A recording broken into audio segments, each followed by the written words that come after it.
The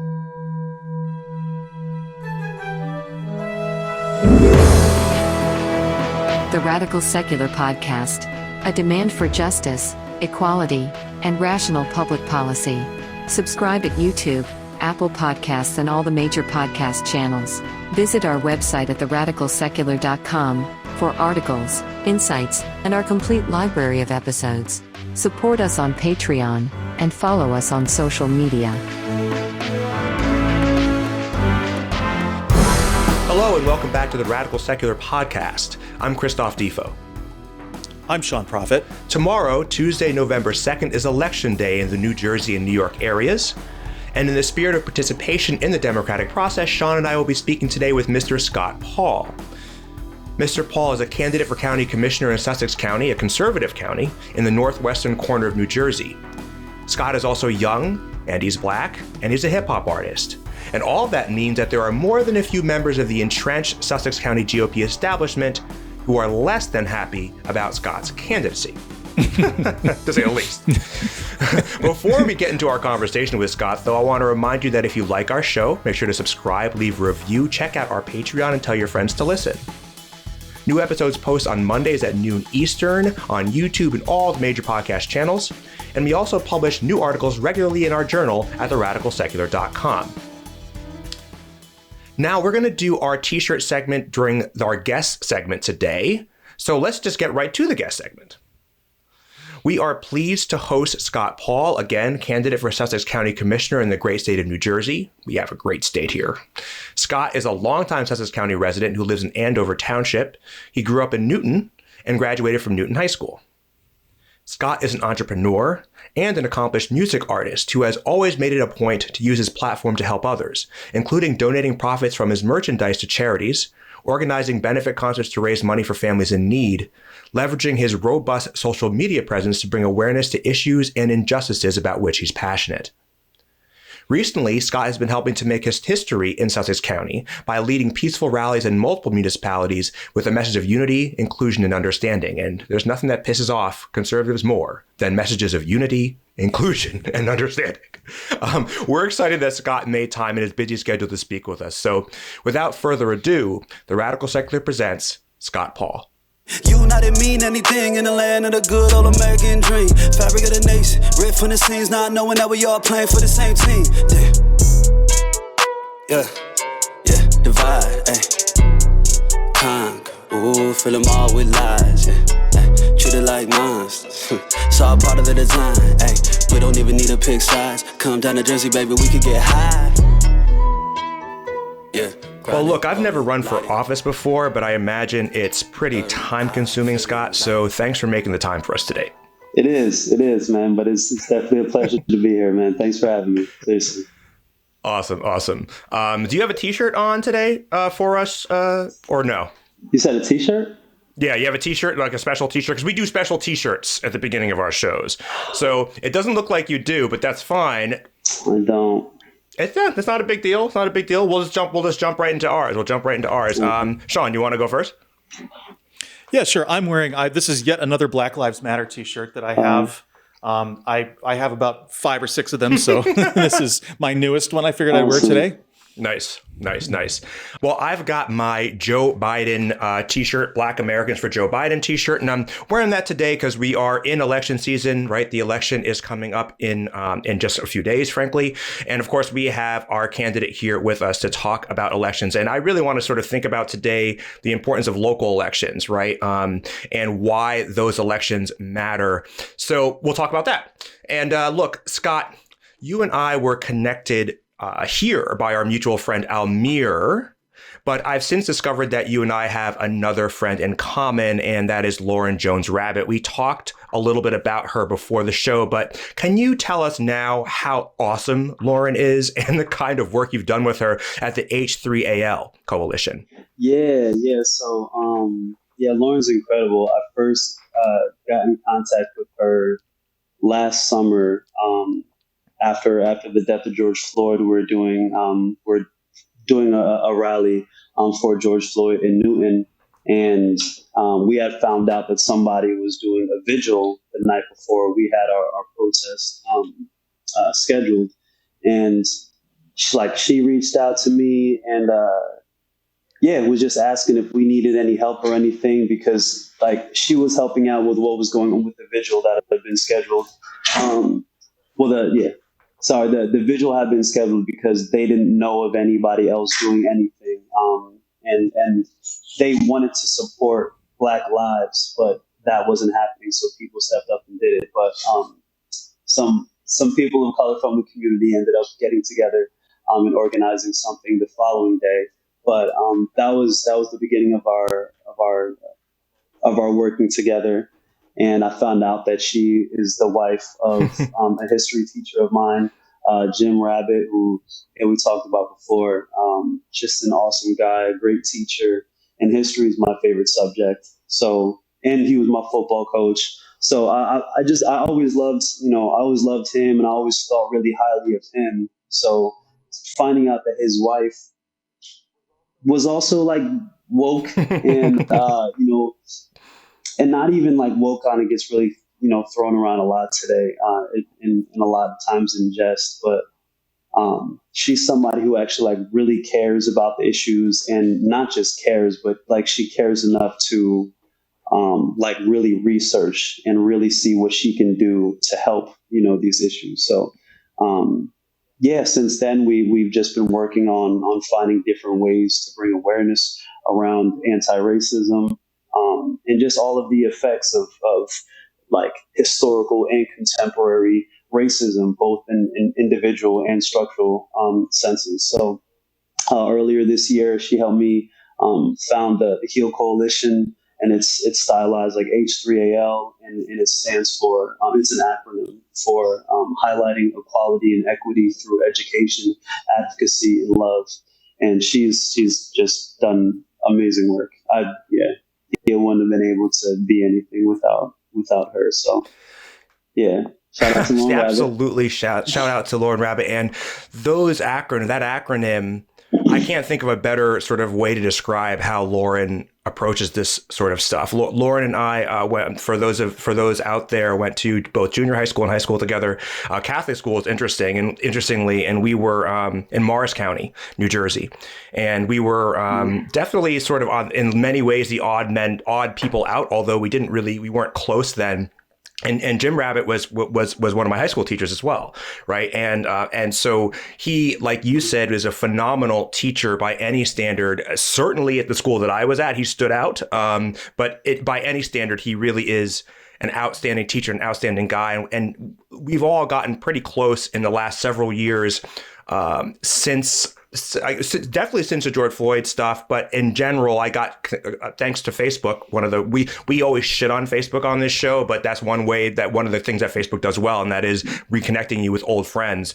And so we've since got to know each other a lot better. And like you said, to your point, she is an unbelievable activist, right? And not just the person who goes out there in the streets and does and sort of talks about it. She raises her kids to be anti-racist in the most hardcore way I've ever seen. In fact, one of my goals is to get her on this show so she can talk about how one goes about raising anti-racist kids, because she has really done it. Yeah, no, that's dope. That's dope. She needs just like platforms so she can speak and she can educate people, because she's very passionate and she's very knowledgeable, and she has this passion that it just captures it very well. She's very like her emotional response to things are always very accurate. She gets like appropriately pissed off at things, and like it's. You know what I mean? And it's like, it's nice having, it's nice having that like perspective. Absolutely. And, sure. What I really love about her too is, as a white woman, right? I mean, she puts her proverbial skin in the game, right? Because there's plenty of black women and black men and people of color that are out there, LGBT folks, but like, this is a cisgender white woman who has absolutely put herself in the line of fire, like over and over again, right? Where they have come after her. Right? Folks have actually come after her, right? Yeah. Her family had to move. Her family had to move because the way that that they're being targeted in a place that they've given so much to for decades. They've contributed to the community for decades, and they weren't protected, and people came at them because of how they stand. How she like very fearlessly stands for people that don't look like her. And as you said, she has no skin in the game. She just knows what's right. She tries to educate other people on what's right. And it gets ugly, but it's the more people that are willing to deal with the ugliness that comes with it, the less repercussions there will ultimately be. You know what I'm saying? If there's two people that's doing it, there's going to be a bunch of people throwing stones at them. But if it's 1,000 people doing it, then people are going to rethink throwing those stones. So I'd be interested in hearing what happened. Like, why did she have to move? So the Newton High School, where that's my alma mater. That's where Mr. Rabbit, where he teaches. Our mascot is a Newton Brave. It's a Native American, head, and Native Americans very loudly for a long time have been saying that they don't want us using that. You look like they've been saying this since the 1950s, and this has gotten louder and louder over the years, especially with like social media and hashtags and just the internet. People get information that they're more insulated from. There's no Native American people in the area, so you're not going to get the information from them. But now we have the internet, which can send things, across the world in a second. So we have the Redskins that are now the Washington football team. The Cleveland Indians. They're changing it though. They're getting rid of that unbelievably racist mascot. It was like astonishingly racist. Yeah. Yeah. I mean, they got rid of the mascot a couple years ago, but they're now actually just getting rid of the name. But it's because it's getting to a point where it's like, hey, like we can't act like we don't know that it's offending them anymore. They're telling us. And so last year, their daughter wrote a letter to wrote an essay to the board of ed at Newton, just sort of explaining this. It was a really good essay, man. She included like studies, like stuff from the American it's APA, the American Psychology Association, which is like the biggest network of psychologists, and they made a statement back in I think 2005 or 2000. Somewhere around there, just saying how those mascots are, they're just they reinforce negative stereotypes, and they have a negative impact on children of every race. But again, and then again, there's the National Congress of American Indians. They've been talking about not using these mascots for decades, like going back to at least the 1960s, maybe earlier. So she included this story of how they were learning about. It was one of these like Native American reservations that are now being used for whatever for resources for especially like ones that are bad for the environment. It's a really popular one, so I feel dumb for forgetting this right now. But she talked about that, and then how just people in her class couldn't associate that, like the Native Americans that we talk about that are our school logo. There's Native Americans that are alive today that are just, I'm trying to not use bad words either, but Native Americans have gotten the shortest end of the stick. Native Americans have really gotten it like terribly, and we don't even see them as like contemporary human beings that are like dealing with the effects of their oppression. We think of them in like historical context, and we think of them with headdresses and these Native Americans from hundreds of years ago, not like the people here today. And like these mascots sort of reinforce that. And she was sort of bringing those things up in her essay. And what ended up happening was nobody responded to her. Instead, a teacher and a board of ed member, they made a whole like online campaign to keep the mascot, and there was just all these parents that were coming out saying these like disgusting things about this like teenage girl who was just trying to stick up for people. Yeah. That she has no skin in the game, you know, like people that don't just and not even demanding anything, not being rude, just here's like the information, hey, maybe we should consider a different way forward. But there's just these adults that are just coming at her. And then some kids from the school ended up calling the house, and they're like leaving threats. Mm-hmm. To like very explicit, like, very violent threats. To Lauren's daughter, to Lauren and Jim's daughter. Very explicit, very violent threats. And nothing was done about it. So it just became like, you know, just a really unsafe environment where it's like one, you feel unsafe, but on the other hand, it's like, why? Yeah. I could just understand. I mean, these people are violent. Yeah. You know, it's absolutely despicable what they did, and to your point, man, like she's just a sweet girl, and she didn't even make any, like your point that she didn't even make any demands. She literally just laid out the information, and that just goes to show how these folks are just afraid of the information, right? This is why the whole critical race theory thing, right? It's like they don't even want to think about it.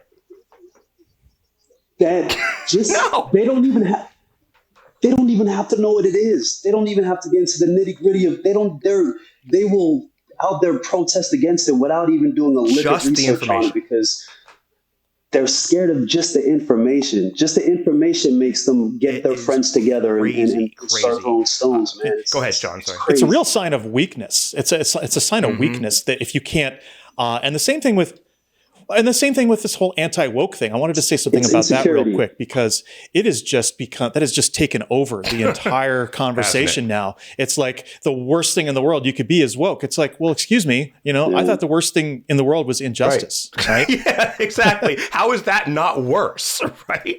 No, literally people take the thought of being called ignorant, or the thought of being racist, the thought of being bigoted. They think that is just as bad or worse as actually being oppressed. That's yes, it's so true, man. You're so right. It's unbelievable, and that's just it reflects how little they know about being oppressed. If you think that has anything like, if that's anything like being oppressed, oh my God. So, look, Scott, you're running for office, and so I'm sure that you've honed a quote elevator pitch. Like, lay it on us, right? What do you want like your audience, our audience, or potential voters to know about you right off the bat? Do you have one? Maybe you don't have one, but I assume you probably do. You know what? This late in the game, I definitely should have one. Let me try to make one. Yeah, let me try to make one really fast. So I'll say me running for county commissioner. The point of me running is just trying to bring Sussex County into 2021.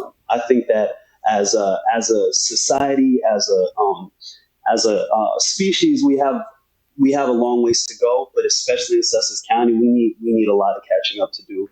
A lot of things, like just our internet is lags behind most of the nation. We have, like, our businesses are failing, our residents are leaving, and it's just because we haven't, like, especially our young people. And the census show that our young people are leaving because there's no real innovation, and on the leadership level, our commissioner board has been, for the last 20 years, it's been 20 Republicans. It's been 20 white Republicans. More specifically, 17 out of the last 20 have been 17 white male Republicans. And now there's absolutely nothing wrong. There's nothing wrong with white male Republicans. But the point is, when you have one thing making all the decisions for everybody and consciously not listening to everybody, you can't really be too shocked when progress, there's not much progress, and there's a lot of frustration, and people are moving out. Now, this is a terrible elevator pitch. I realize this is supposed to be short. So, to actually keep it short, the things that I'm trying to bring to Sussex County, I'm just trying to get us up to speed, get us to 2021, get us faster internet. I want us to embrace things like cannabis, that the legalization of cannabis in Jersey, which will bring a lot of revenue, but the social justice aspect of legalizing marijuana be profound, and that's something that we should all step into.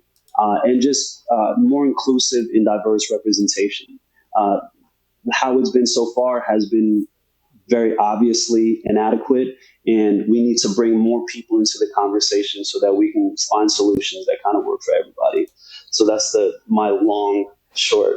I thought that was really, really great, man. I mean, that's exactly the kind of stuff that we want to hear. And you talk about stuff like internet, and that's what I love about local politics, right? We are talking about the things improving people's lives in in some of the most granular way, right? To your point about the importance of information flowing. Right. The internet is a huge part of that. Right. Being able to have unfettered access to fast and powerful internet. I mean, that kind of stuff is literally changing people's lives fundamentally in other countries. Right. It's changing people. Absolutely. Absolutely. So when we have our business owners who we can't live, there, like people, me being a business owner, I do music. There's a lot of other things that I do, but a lot of it's mainly on the internet. Like I have to leave my house to go get some good internet, and especially with COVID, it just really put a magnifying glass on how big that issue is, and it's something that could have been addressed years ago, But because it doesn't, the people that are in power don't even live, or if they live, they don't work. Locally, or they don't need the internet. Like it doesn't really serve them to do this expensive thing that's gonna move the county forward, and that's gonna benefit a lot of people, but that doesn't benefit the people like them or the people that they serve, quote unquote. So, great points. Yeah, the internet is the internet is such a basic thing that levels the playing field for everybody, and that's something that should obviously be a priority, but it hasn't been. And there's a fiber internet company in Newton, in Sussex County, that's just doing a lot of great work, bringing faster internet to a lot of people, talking about speeds that are 200 times as fast as what people are experiencing right now, and they've just been getting a lot of roadblocks. So that's the company that I already going to be working with to help expand that around the county. And that's one thing, man, with this campaign, all this stuff that I'm about, another thing I didn't really touch on is just like environmental sustainability, and just to move towards, just using renewable resources. We have the technology now. We have the resources to do that now, really moving there. But everything that I stand for, on my platforms, I really try to put action behind. I'm about, more inclusive representation, as I said, and I'm about just this anti-racism work. It's something that's really important to me. I started, the HEAL Coalition. I talked about cannabis, wanting to bring cannabis business in. I'm actually trying to bring a cannabis business in. I'm in the process of getting approved for a cultivation area. When it comes to renewable energy, I've done a lot of research into like solar energy. I'm now licensed to even sell it. Just because, and doing research into all these things, I'm like, but I'm also, I do a lot. I really do a lot. But I'm always trying to do, like, just move things forward. And the businesses that I get involved in, I want to be part of businesses that are going to serve humanity, the future of where we're trying to go. So, but yeah, I really try to put actions. I make sure that I put actions behind anything that I put any type of energy into. Anything that I'm talking about, there has to be actions that back up. Ain't that the truth? Ain't that the truth? And really, really well put. And you talked about being an artist, Scott, and it sounds like that's a big part of who you are. Will you talk to us a little bit about your art and speculate as to why some conservative folks in Sussex County seem to have such a big problem with that art? There was a supposed controversy around some of your music, wasn't there? Yeah. There was a lot of controversy around it. So, I'm a music artist. I've loved music ever since I was very young. It started with poetry my second grade, I got introduced to poetry. I've always just found like words and making them do flips and making them rhyme in different rhyme scheme cadences and different ways that you can make people think differently with the way you say something, not even exactly with what you're saying, but the way you deliver the information to people. That always intrigued me from the very beginning. And then it was guys like Eminem and DMX that that really got me interested in rap and really opened my mind to that whole world. And I think especially, living,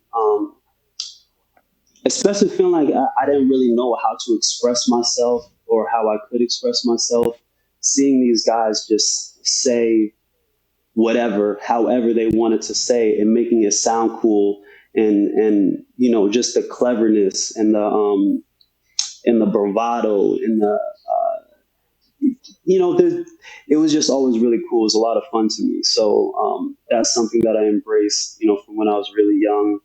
And yeah, over time, like I went to college for business marketing and music management because I knew at that time that I would want to pursue a career in music.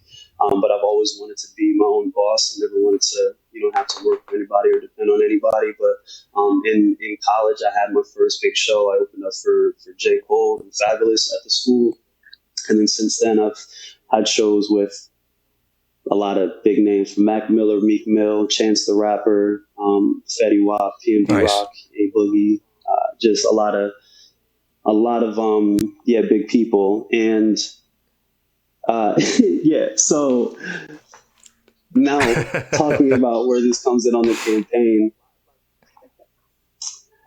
a lot like not everybody understands hip hop, not everybody understands rap, and I kind of like the fact that there's this thing that people have to, like, even the people that support me, there's this thing that they may not really understand that they have to chew on while they're supporting me because I speak really well, I present well, and I never want to be the black person that people are like, oh, like, yeah, like I like Scott, you know what I'm saying? And that makes them feel okay with judging that black person from another area that maybe dresses a little different or speaks a little different or whatever, So I understand that I'm palatable because I remind people of, I'm more relatable, but the black people that aren't relatable, they're just as people as I am. They I'm deserve feeling you, just bro. as I'm much feeling you on that. respect as That's like, I hear that. So Keep going. I'm sorry. yeah, yeah, So no. So when it came to the rap, like that's why that was something that I never wanted to hide behind. That was something that I'm in, and they're only high, mind you, I do a lot more than just rap. Like I sing.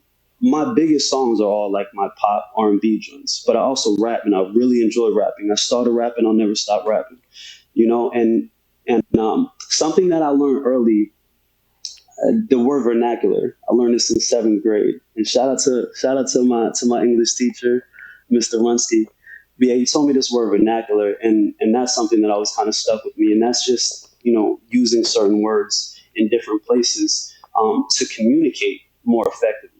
And I'm good at communicating in different spaces, not because I shapeshift or anything like that, but I understand that you have to speak to people in their language for them to understand you, and in rap, there's just certain vernacular that's used, but if you actually really dive into the totality of my catalog and even of individual songs where I may be saying some wild stuff, I always try to put in some nuggets.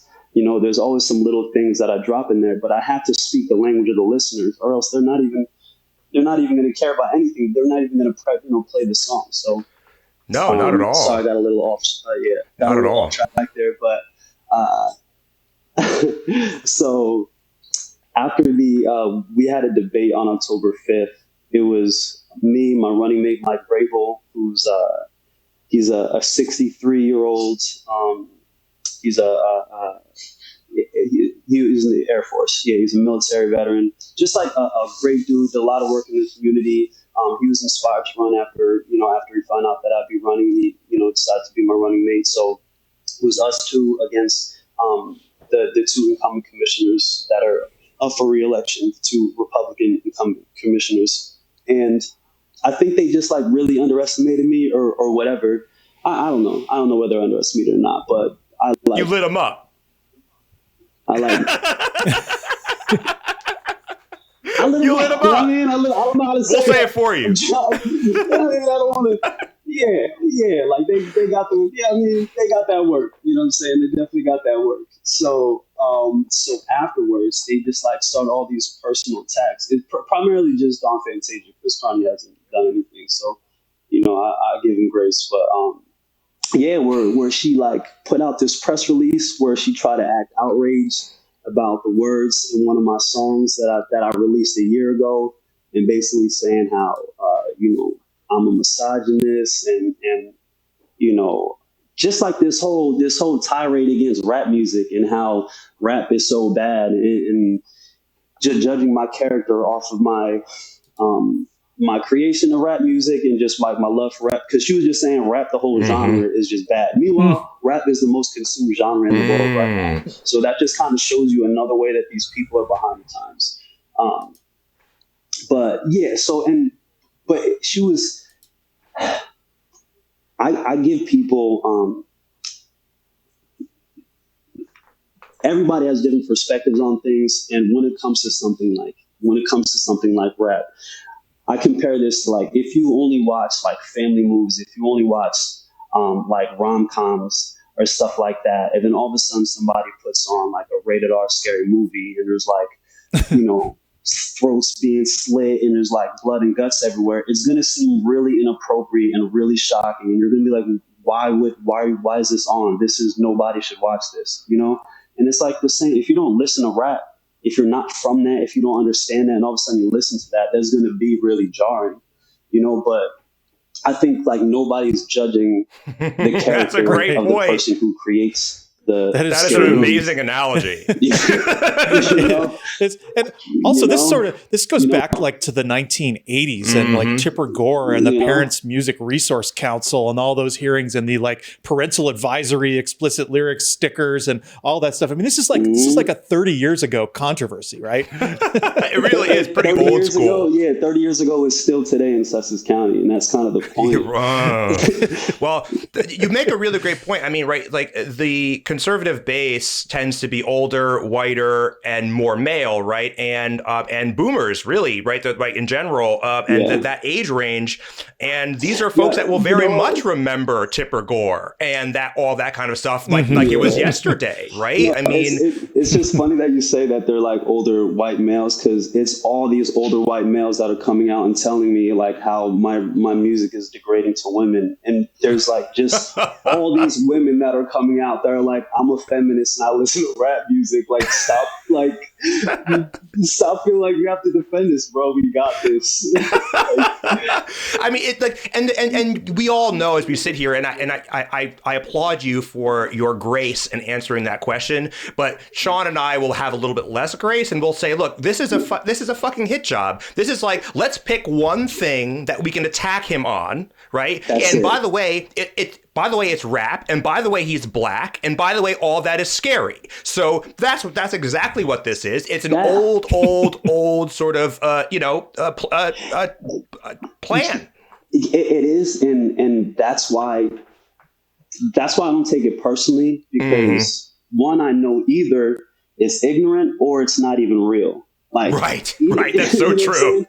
It's one or the other, or they're just like drumming it up to build outrage. And like Dawn Fantasia herself, like I know that she acted. I heard she was actually a good actress, so she understands art. I know that she loves The Sopranos, but I guess she never found anything wrong with that vulgarity and that misogyny and that violence and that explicit nature. You know what I'm saying? So true. Because that's an art form that she relates to. That's something that she you know what I'm saying? That's something that's more in her. That's something that she understands. But like, she feels so comfortable like judging this other thing. And the other thing was at the debate.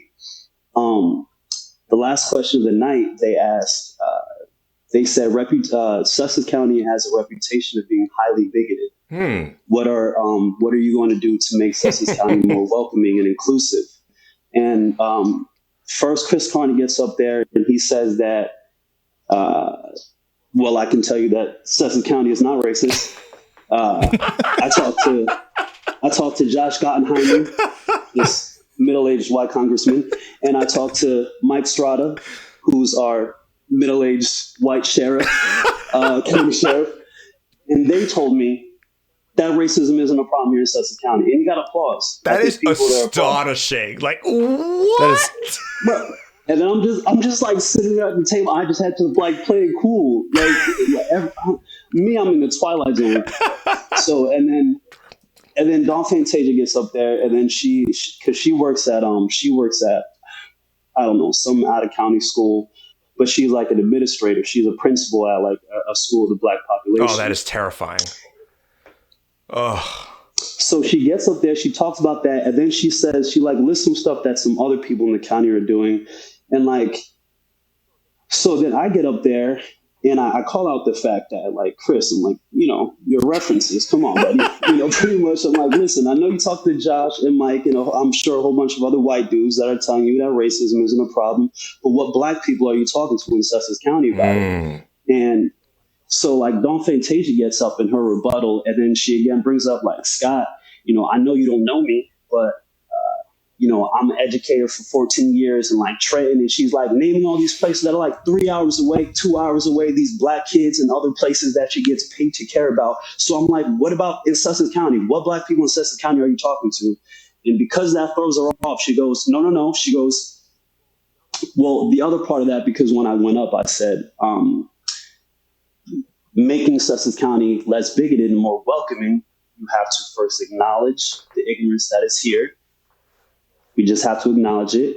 And I said, like, we have to stop looking at ignorant and racist as slurs. They're descriptive terms. They're just descriptive terms. And like, if you're racist, if you're ignorant, you're not doomed to a life of ignorance or racism.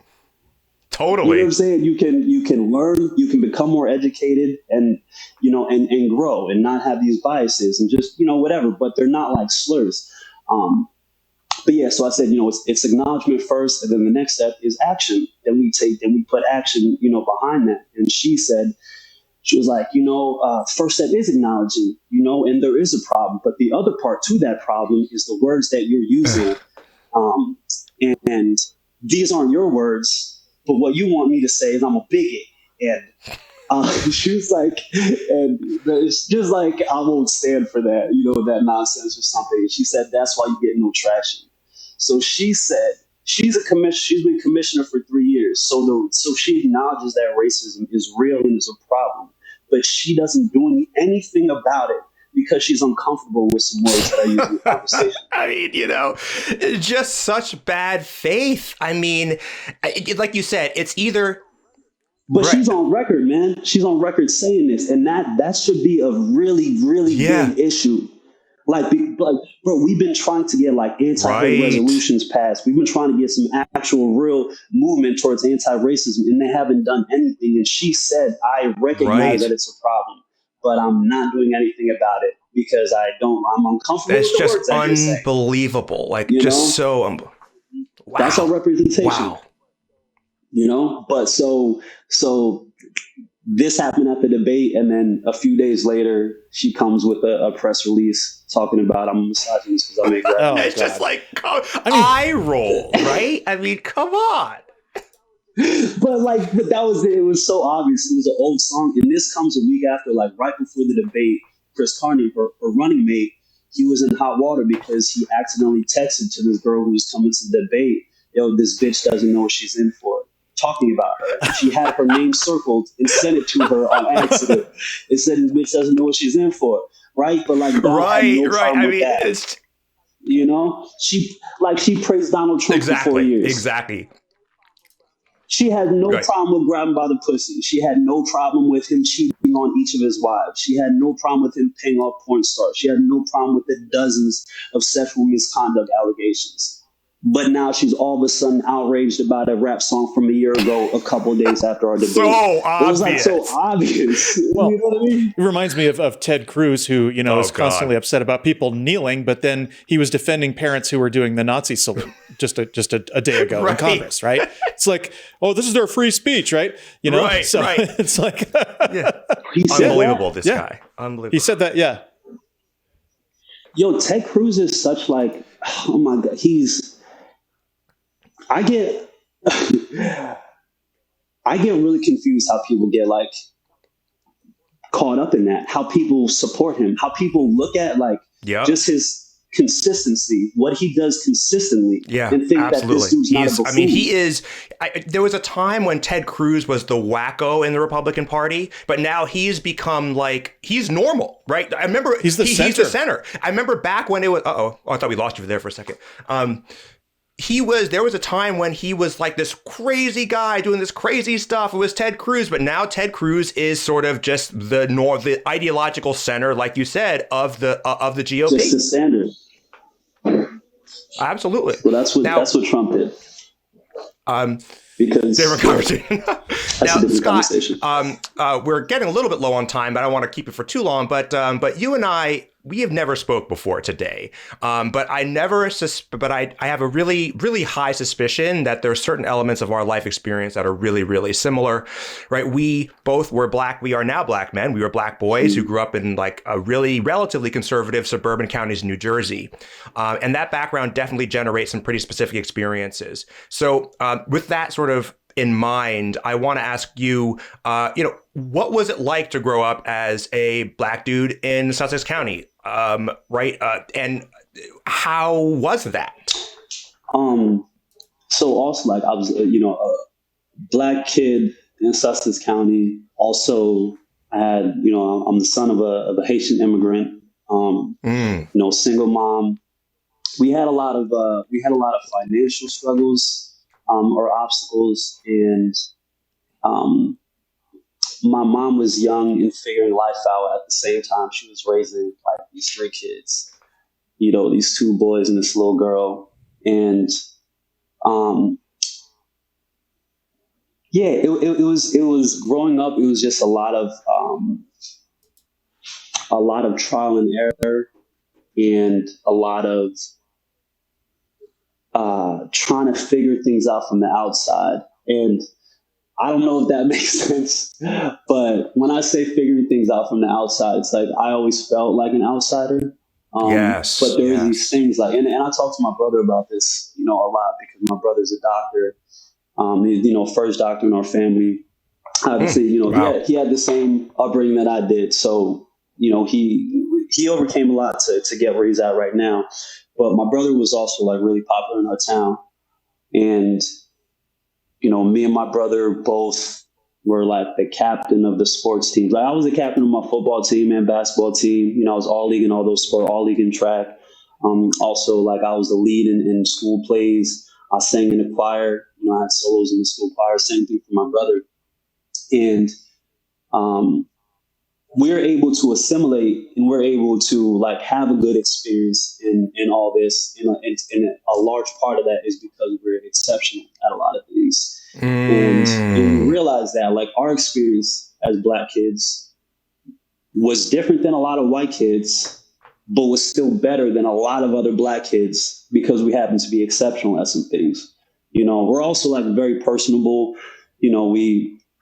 I get a lot from my mom, and my mom is just like a really like beautiful soul. And I'm very compassionate. I always care about people. I've always been the type to be friends with like everybody. Every type of person. I never look down on anybody. My brother's always the same. So we're always good with people, but we're also like good at stuff. So, so my experience growing up was,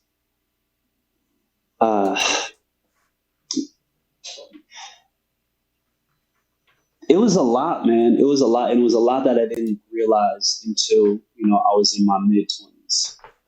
There's a lot of things I didn't really figure out until, really looking back in hindsight, like, I had to carry so much just to, like, I had to put on that face. I had to put on that smile. I had to put on that voice to make other people feel comfortable so much. Yes. You know what I'm saying? And nobody cared how much like their jokes affected me or how much, you know, the microaggressions and yeah, just all the jokes, you know, all the jokes, and all just the inconsiderate things people would say and things people would do, and how much them not listening really affected us, because we have a society where like people like they don't want to hear racism is a problem, but then they also like get surprised when you have like angry black people. It's so true.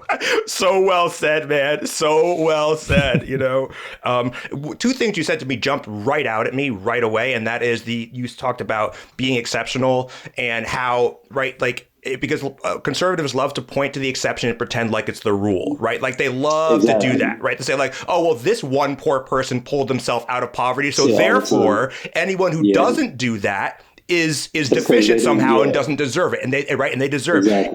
And also the idea of making people feel comfortable. You know, so my experience as a black kid in Morris County was, I think, sounds very similar to yours in a lot of ways. In many ways, it was good, right? You know, suburbs, good schools, etc. But I venture to say that it was a lot different than, like you said as well, a lot different than a lot of my friends. And my friends were all white, right? I didn't experience sort of overt racism most of the time. It was relatively rare. Most of the time, right? And it was certainly never, it was not like it was never there, but certainly it was not most of the time. Most of the time was the low-key racism, right? I'll tell you a story. So my supposed best friend, I went over to his house. I remember this like it was yesterday. It was one of the most, a very formidable experience for me. And in his parents' kitchen, there was a picture of a Mammy, you know, the racist caricature, Mammy. And underneath it said, if Mammy ain't happy, ain't nobody gonna be happy, right? And that was in his kitchen, right? And I say nothing at the time, right? Because like to your point, I was socialized to make sure white people felt comfortable. I was socialized to make sure that I didn't say anything that would draw any attention to the fact that I was black. And another example, I had a girl said to me, this has happened to me multiple times, but it hurt most when a girl says it, is like, oh, I'm just not attracted to black people, right? Like what that does to a black teenager's self-esteem and psyche, I think is pretty fucking profound. To hear your white friend say, oh yeah, like she likes dark meat. Yes, exactly. Like, bro, like, or does she like people? I'm a person. Can we fucking talk about that? Exactly. Can I just be a person? Why she have to like dark meat? Like when she likes white dudes, do you say she likes white meat? Exactly. No, she's just a regular ass girl. Yep. When she likes me, she likes dark meat. It's like stuff like that. Oh my God. And it's not, and you know exactly what I'm talking about. And this experience is really specific, right? Because if I was a black kid growing up in a black neighborhood, I wouldn't have experienced this. Even though I have all kinds of other oppression going on in my life, I might not be experiencing that. But the environment that we grew up in, this environment where everyone is white, and again, it almost hurts worse because it's not like if someone just called me the N-word, then I would know they're just the enemy, right? But this is just someone I know, a friend, a classmate saying like, oh, he likes dark meat. You know what I'm saying? That shit fucks you up. Like it becomes like, and like you said, it wasn't until my mid 20s, and even frankly for me, I think really my late 20s, when I started looking back on those experiences and saying to myself, holy shit, man, that shit fucked me up. That's traumatic. It's traumatic. That's traumatic. I had to change the way I talked. I had to change the way I looked when I walked into certain rooms to make other people more comfortable. You know, there was nothing that I was doing that was wrong, but I had to change what I was doing, how I was being, to make other people more comfortable, because I didn't want to have to deal with. It's like, you know, that's a big thing. That's a lot of energy that goes into that. On top of the fact that we already have to overcome so much, and we have to spend more energy trying to be more palatable. Exactly.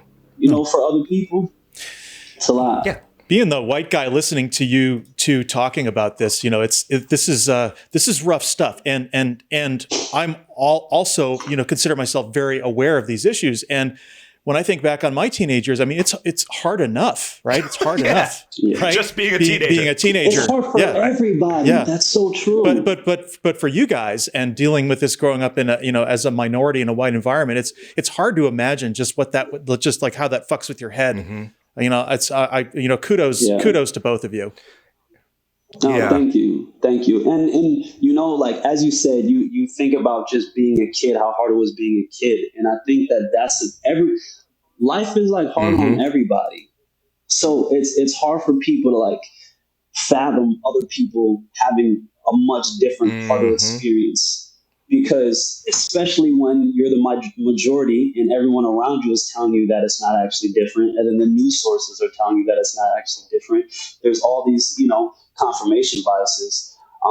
But it starts with 15 being 15 is hard for everybody. Yeah, exactly. but when they pile on all this other shit, to make you feel bad about who you are, you can't change that, right? Yeah. So, it's hard. It's hard to fathom. It's not fun, and it's really, I'm really glad that we were able to talk about that and connect on that, Scott, because it's rare that I run into somebody with such a similar experience. Especially, I mean, our counties, like, they abut each other, right? Like, they really are the same place. It's northwestern New Jersey. I mean, it's an arbitrary line, really, that distinguishes where you grew up from where I grew up in a lot of ways.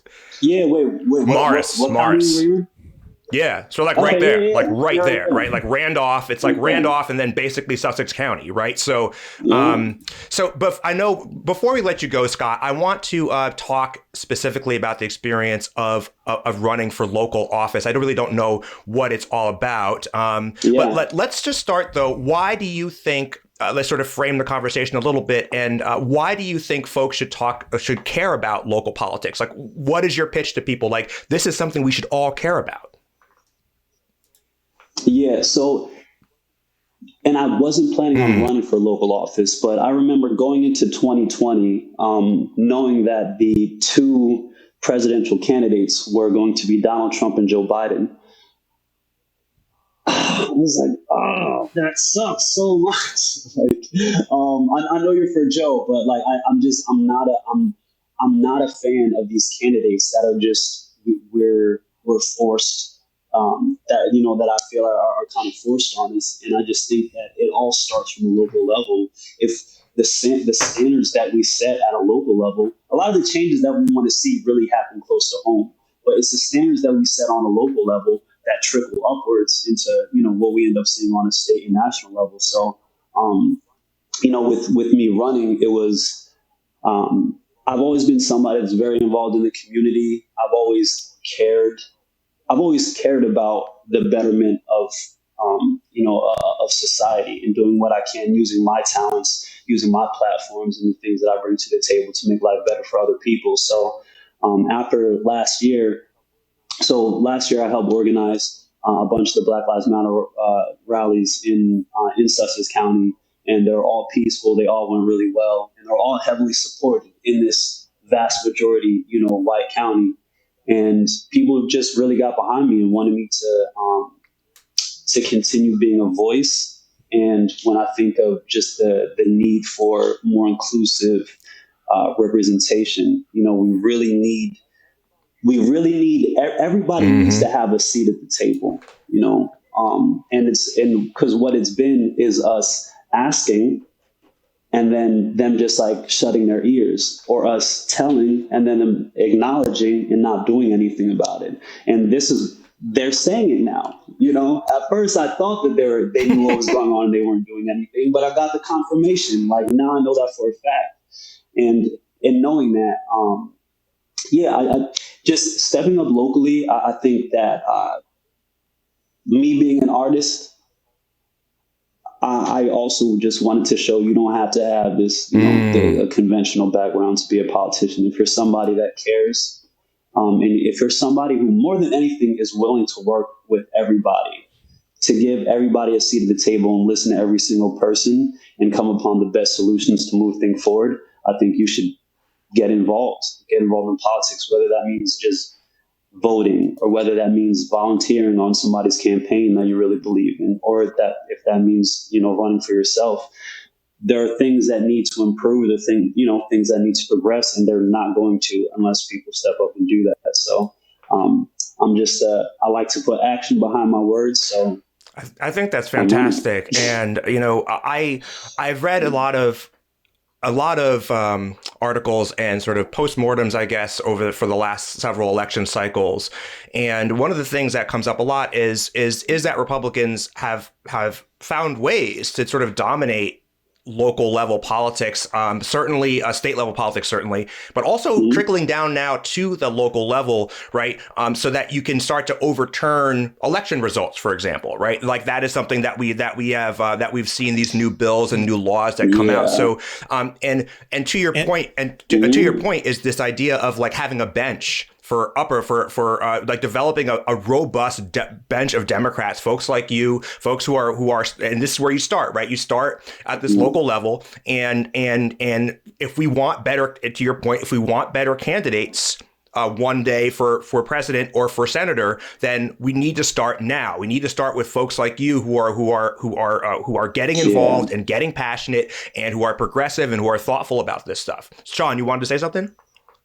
Well, I just want to say, like, Republicans have made school boards their new target because of the critical race theory thing and the anti-mask and anti-vax nonsense, right? And so we cannot cede that ground to them. We need thousands of candidates around the country for school board and commissioner and everything else. This is a war, and we cannot, like, people like Lauren Boebert and Marjorie Taylor Greene basically ran unopposed, right? So we have these horrible people that are allowed to walk onto the national stage because no Democrat was there to oppose them. That's great so point. This is vitally important. Local politics is everything. Great point. Great point. Yeah, no, that's so valid. And, you know, speaking on just the parties, I think I look forward to seeing more parties really being introduced and having a spotlight. I think, obviously I'm running as a Democrat, but I think that the more competition, I just want our standards to be raised, because since we have these two parties, it's just one party sets the bar and the other party just has to be a little bit better than that. And there's some places like where the bar is set so low, the other party doesn't really have to do much, you know what I'm saying, to be better. So and that's how we get in this lesser of two evils sort of cycle that we're in every year. So I hope things like ranked choice voting, term limits, you know, all these things come more into play, you know, caps on how much can be spent on elections. These things really start getting put into play so that we can have more people. Also, a big thing with our parties is that it's geared towards just appealing to and pandering to the more extreme groups on each side. And I think if you have more options, if you know, you have things like ranked choice voting, you're more incentivized to really care about where the majority is moving. Because I think especially with a lot of progressive platforms, and I hate putting label on things, but you know, progressive just in terms of like forward-thinking people. It seems really.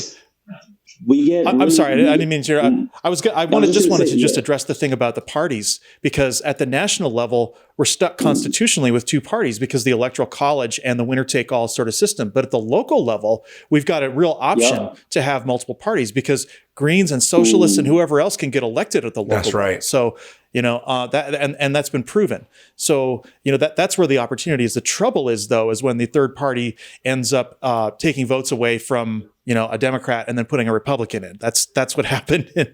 That's the real danger of third parties nationally, I think. Yeah, I mean, and that's where something like ranked choice voting is a real benefit, because now you can put who your top choice is, and if that person doesn't get it, who your second choice is. So you can put in that third party person first, and then the second you can have your Democrat. You know, so that you're not compromising, you know, what you actually think is the best choice because of this flawed system, you know, flawed way of choosing. I think it's a great idea. Ranked choice would be, if we could adopt that nationally, that'd be great. That would be huge. That would be a real game changer.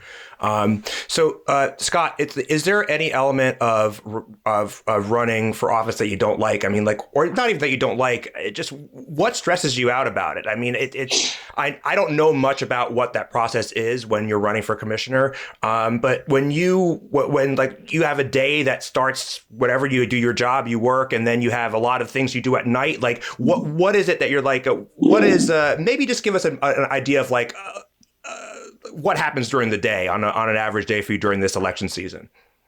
I mean, I'm I really do a lot. I really do a lot of things now. When it comes to this campaign, I mean, the dailies are just talking to different people from the community, finding just different ideas on how to just on how to move things forward, and different ideas just different perspectives on local issues.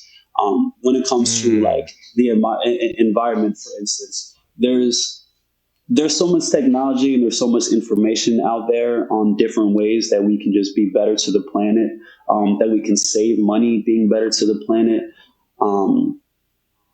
And yeah, it's just like a lot of meeting different people with different expertise.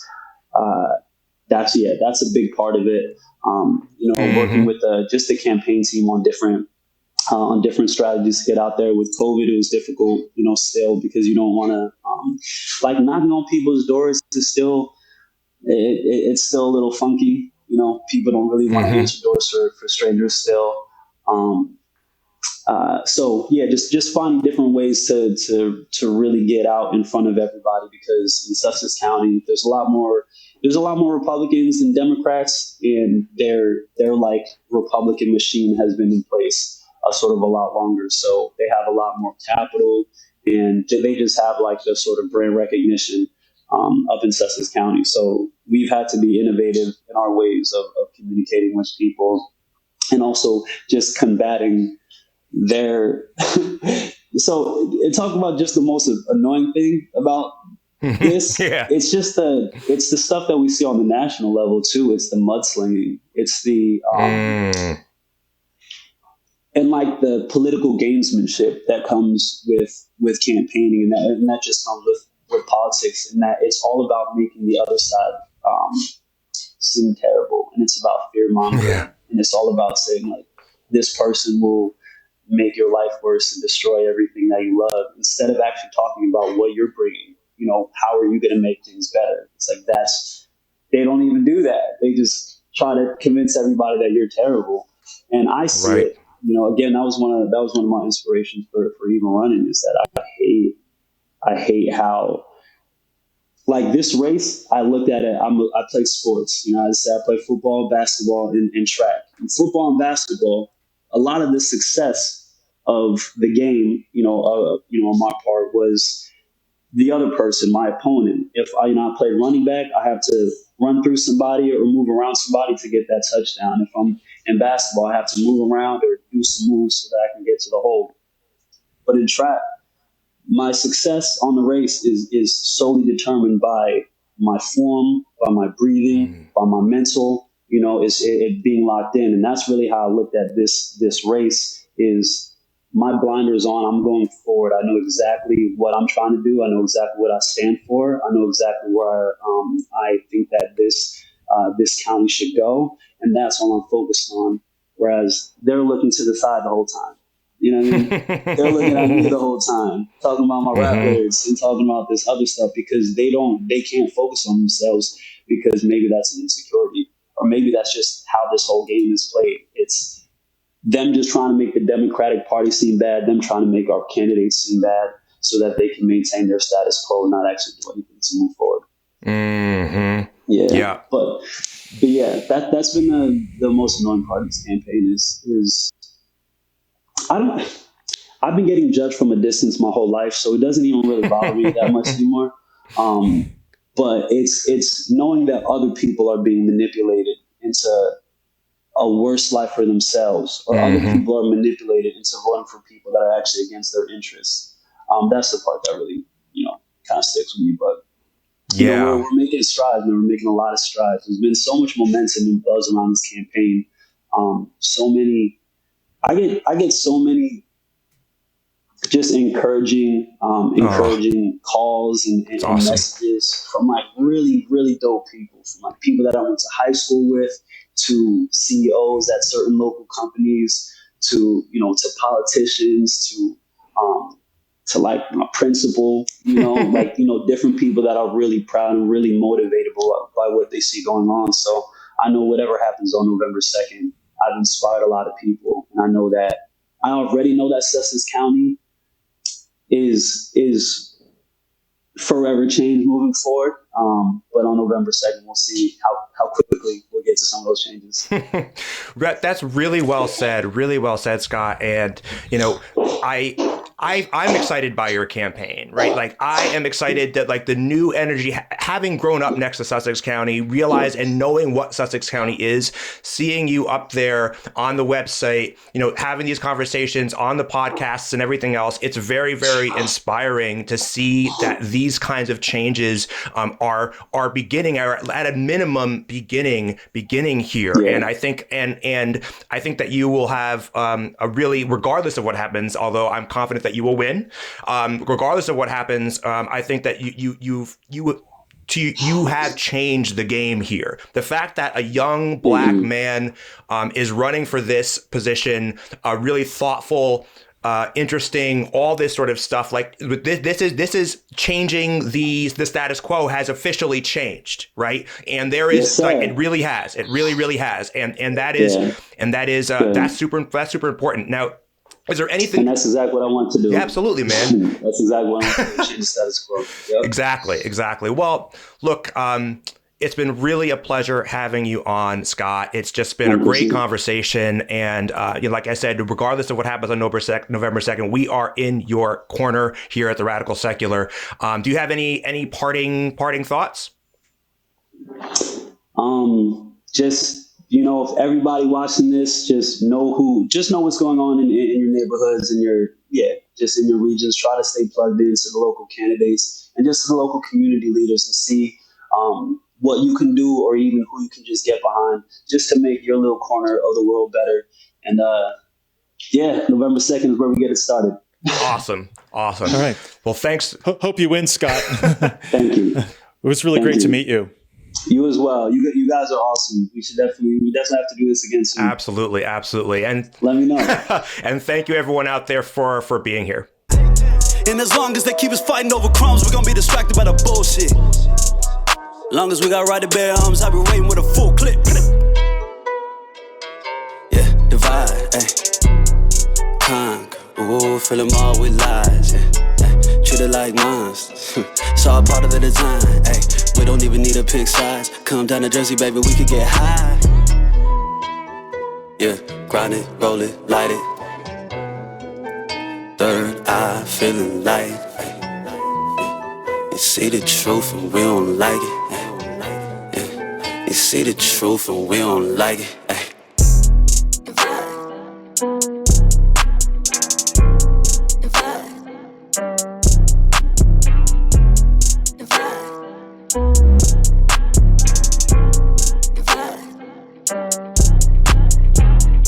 Well, that was a lot of fun. Great conversation, Sean. Do you have any final thoughts on that or what? Well, yeah, actually have quite a few things to say. I think he's a really impressive guy, and I'm really just so happy to see a young person, a black person, who is just, you know, bringing it. He's bringing the fight, and I think it's really, really good. And there was a lot I wanted to say also, just, you know, more about this idea of how racism or criticizing people for being racist is somehow being now recast as a slur. Come the fuck on. Who's kidding who here? I mean, the idea is that, and it's like I mentioned in the segment a little bit, this is just such a weakness, right? And it's like the entire agenda right now of the right wing is to portray itself as a victim. There's nothing else that they are doing. I mean, that is their 100% of their agenda. They don't talk about policy. They don't talk about anything that could help the American people. And as he was describing in this council meeting, his opponent was essentially, you know, not only just denying that racism existed and also being this passive doormat, right? Not wanting to use words that were hurtful. It's like, well, excuse me. I mean, how can you not criticize injustice, right? That's what we're talking about here. Criticism is the only way anything ever improves. And, you know, what they're trying to do, and religion has done this as well. Religion, white nationalism, all of these ideologies have tried to make themselves immune to criticism. And we can't let them do that. I don't know. How did this all strike you? Yeah, man. I think that's right. There is in the reactionary mind, he talks about this, right? Basically, how conservatives, reactionaries co-opt the strategies of progressives, right? And so, and that's what I'm reminded of, because this idea of flipping the victimhood on its head, and suddenly it could, right, and they would point to us and call us snowflakes, right? They call us snowflakes, complainers, pull yourself up by your bootstraps. But as soon as the foot is on, the shoe is on the other foot. One little piece of criticism, Sean, and people lose their shit. In the last episode, I talked about the conservative outrage machine versus the liberal outrage machine, and this is an important difference here, right? Because the conservative outrage machine is based on absolutely nothing except for lies, right? It's the thinnest skin. And you know who really describes this, who sort of embodies this so well, is Donald Trump. There is no one better who embodies this way of looking at the world, which is, I'm big and tough, Mr. Macho, and you're weak and small. But you say literally one little criticism, and the ego is so fragile. And I will say that this candidate, Scott, he really exudes the opposite of that, right? He has, first of all, affirmative ideas, things that he wants to get done. The clearest one that he talked about, that's the most practical one, is talking about the internet and all that. But so he has these sort of affirmative ideas, things that he wants to get done. And more than anything else, this is a guy who, like he said, he lets it roll off of him, man. He lets it roll off of him, and he focuses on what's good in people, right? It's hard to even get him to say anything negative about anything, right? He really is a positive guy. Well, that's what you can do if you're strong. Yes, and, yes. To your point about Donald Trump, I mean, he got an op-ed published in the Wall Street Journal talking about, whining once again about the election being stolen. And you think about this, okay? A guy who was president, he was elected president, and he lost an election, and now he's the fucking victim. I mean, this is at the top of the ticket. The top of the Republican Party is nothing but victimhood. And this is spreading worldwide as well, right? Because, look at Bolsonaro. Bolsonaro was responsible for the deaths of hundreds of thousands of people in Brazil. That's right. With his completely bungled response to COVID, right? And then he plays the victim, right? All of these people just do nothing but play the victim. And it's become their entire global strategy. This is going on now in France even. I have a friend on Facebook named Eric Vagabond, and he's telling me about how right now there's a guy running for president in France, and he's doing well with the same cancel culture, victimhood arguments. This is their entire strategy now. Yeah. That's right. And you know what it is? And I think we touched about on this during the segment, and that is that when you have no idea what oppression actually feels like, right? When you have no idea what it's like to not be able to do exactly what you want right when you want to do it, even the most minute, small restriction feels like absolute victimhood, right? It feels like, oh my God, my life is over. This is right. Like, I felt this a lot being in South Africa and seeing a lot of poverty, right? And then you come back to the United States, right? This happens when you go to a place that has a lot of poverty. You come back to the United States and you look around and you see people, you're complaining about a fucking mask. You're complaining that you have to walk into a mask. It's just a minor inconvenience, and all of a sudden that is suddenly oppression. And again, it just reflects folks who are so out of touch, so sort of encapsulated in a bubble of privilege that they really just can't even really understand what it actually means to not be able to do exactly what they want, to really what it is to be oppressed. No, and that is weakness, like, I've already pointed out. And during the episode, when I was listening to you guys talk about how, he was saying he had to put on the game face, he had to put on the voice, he had to do all of these things, smile. You're talking about how you go into this kitchen of your friend, mortifying, right? And you have to just act like it's not even there. Right. And so you guys are completely used to in your lives of dealing with these just daily microaggressions and macroaggressions, frankly. And white people aren't used to any of it, not any of it. And it's not even a skin color thing either, because it also has to do with power, right? Ultimately, power that is what it is, power. Yeah. Power causes brain damage. Power causes people who have it to not understand what it's like to not have it. And this is a good segue into something I wanted to talk about our last episode about Dave Chappelle. And that is that Dave Chappelle is now claiming that, he's claiming that it's not safe for him to go to work at Netflix, right? Right. This is what he's saying. He's saying, oh, all you trans people are complaining, but I'm the only one who can't go to work at Netflix. Dude, you got $20 million for a comedy special, right? Right? Maybe the security guards will let you in to Netflix. Like you're not going to get kicked off the campus, right? Unbelievable. Unlike some of these trans employees, right, who were not treated well. But this is the thing that the parents giving the Nazi salutes, they're the victims. That's right. Right. That's right.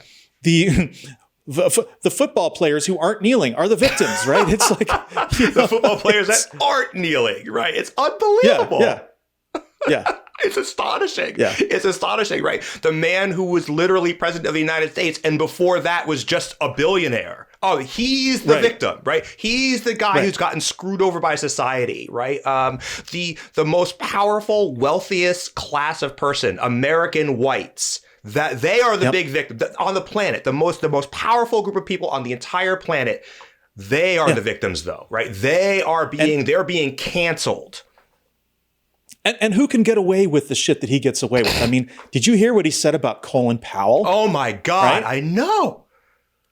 Like, unbelievable. They get away with absolutely anything. That's the most despicable things that nobody would ever say. You're like, oh my God, I can't believe he said that, right? And who would say that? Who before Trump? Who and what public official before Trump would have ever made that kind of statement about a recently deceased, unbelievable Secretary of State, the Secretary, National Security celebrated general. I mean, his entire career has been a series of accolades. That was such an easy win, especially if you're a conservative. Oh, by the way, here's this black guy. You can trot out this black guy that we all love, right? Like, I mean. So the only stain on his entire record is the Iraq War. Is the Iraq War? I mean, that's a big fucking stain. But nevertheless, I mean, it's a big stain. But nevertheless, the man had an exemplary career. But like you said, he 50-year career, exactly. 50 or 60-year career, right? I mean, unreal. It really is unreal, man. And I will give Scott credit for consistently. Right. I say we talked about this during the episode too, and I say this a lot. And it's like it can either, and he said it too. It can either be ignorance or it's bad faith. Right. And I think most of the time from the conservative, certainly the National Party, but I think that they inform the entire party is that it is bad faith. Like I don't think I don't think Mitch McConnell knows every single thing he's doing. That man is brilliant. Frankly, he's brilliant. He's a brilliant tactician. He's a brilliant politician, and he's also just pure unadulterated evil. Fine, he's instinct gone amok. But the point is that. The idea that this is something like, oh, we just didn't know, that is, I don't believe that. I'm glad that he says that because you have to say that, and I think that's important as a candidate. But you and I know. Oh, and the rap thing. Oh my God, the rap thing, that one. Oh my God, that's why I wanted to specifically bring that up because I wanted to make sure he talked about it because it was such bullshit. I mean, it's just like.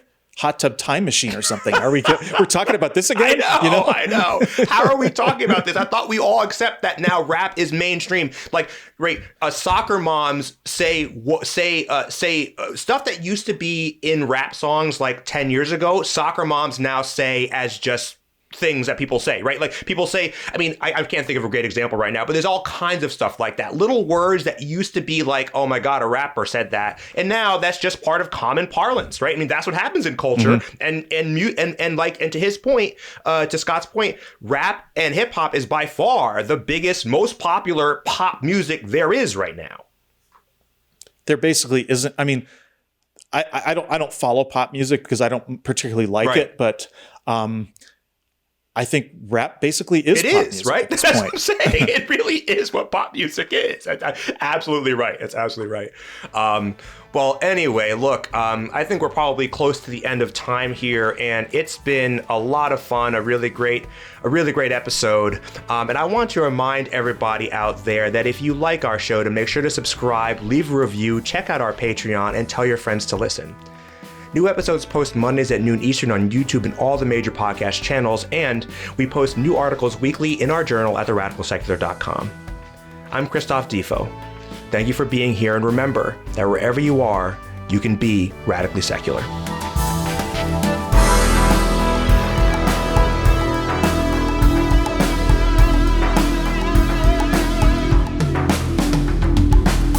The Radical Secular podcast is written and produced by Christophe Defo, Sean Prophet, Joe Okipinti, and Drew Scott. Artwork and design by Tim Stetner. Post-production and theme music by Sean Prophet.